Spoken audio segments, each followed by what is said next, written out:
Itu juga diantara dasar kami juga Ustaz, itu juga Allah akhiri ayat ma'iyah tersebut dengan ilmu juga gitu Ustaz. Kayak di surat Al-Hadid itu loh Ustaz. Yang huwallazi khalaqas samawati wal ardi fi sittati ayyam tsumma stawa 'alal 'arsy. Yang ujung-ujungnya wa huwa ma'akum aina ma kuntum wallahu bima ta'maluna basir. Di situ Allah akhiri dengan ilmu. Kami cara memahaminya ke situ juga tuh Ustaz. Oke, izin bertanya. Terus kalau yang ayat Al-Qur'an yang begini, wa'tasimu bihablillahi jami'an. Di situ hablun itu inti maknanya apa? Wa'tasimu bihablillahi jami'an.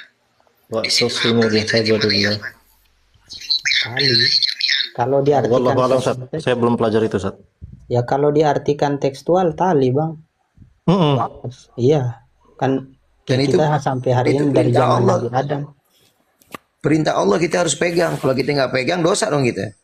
Nah sekarang kita cari tadinya di mana? Kalau tekstual ya. Oke, artinya maksud Abang, maksud Ustaz nggak bisa tekstual juga gitu ya? Susah sekali. Nah, kalau saya ajak dengan cara pikir gini gimana? Ayat yang menyatakan wahwa ma'akum atau aina ma kuntum ataupun aina ma kanu itu kan membahas tentang ma'a atau yang kita sebut dengan sifat ma'iyah kalau sebagian Wahabi bilang kan begitu. Ma'iyah itu ada dua. Ada ma'iyah bidzat, ada ma'iyah bisifat. Kebersamaan itu kan ada dua, ada kebersamaan dengan zat. Kalau dipahami ma'iyah di situ, ma'iyah bidzat, kebersamaan dengan zat, berarti zat Tuhan bersama kita. Kalau dipahami di situ ma'iyah di situ ialah ma'iyah bisifat, ilmu Allah, perlindungan Allah, rahmat Allah bersama kita kan gitu. Antum kan memahami ma'iyah itu ma'iyah bisifat kan gitu. Meskipun dalam Al-Qur'an tidak ada kata-kata ma'iyah zat dan sifat, tapi antum tetap pahami ma'iyah sifat dengan alasan agar tidak hulul atau bertempat kan gitu. Nah, dalil yang antum yakini ini itu juga dalil kami. Saya jelasin gini.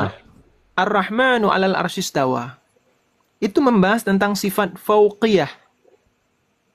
Fauqiyah, maha tinggi atau ulu, maha tinggi.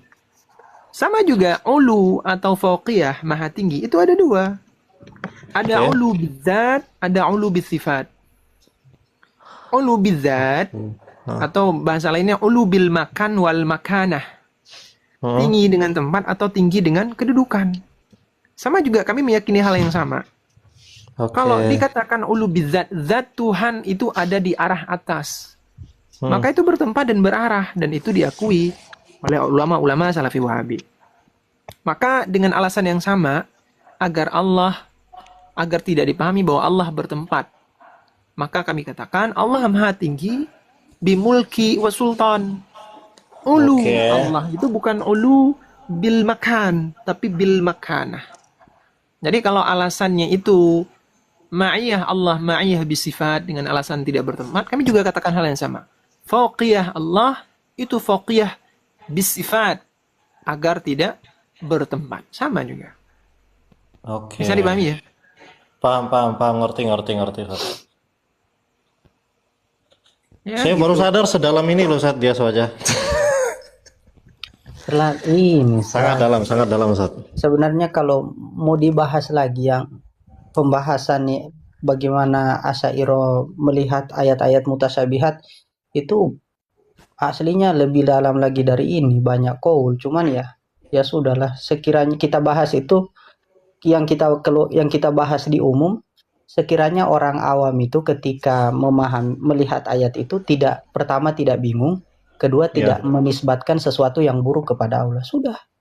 Sisanya itu yang kita bahas itu diantara kita, tidak keluar di umum, tidak keluar di publik.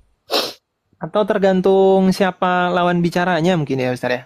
Kalau lawan bicaranya itu masih berputar tentang definisi bid'ah yang tidak tepat, masih menurut saya ya yang nggak naik kelas. Turunin aja.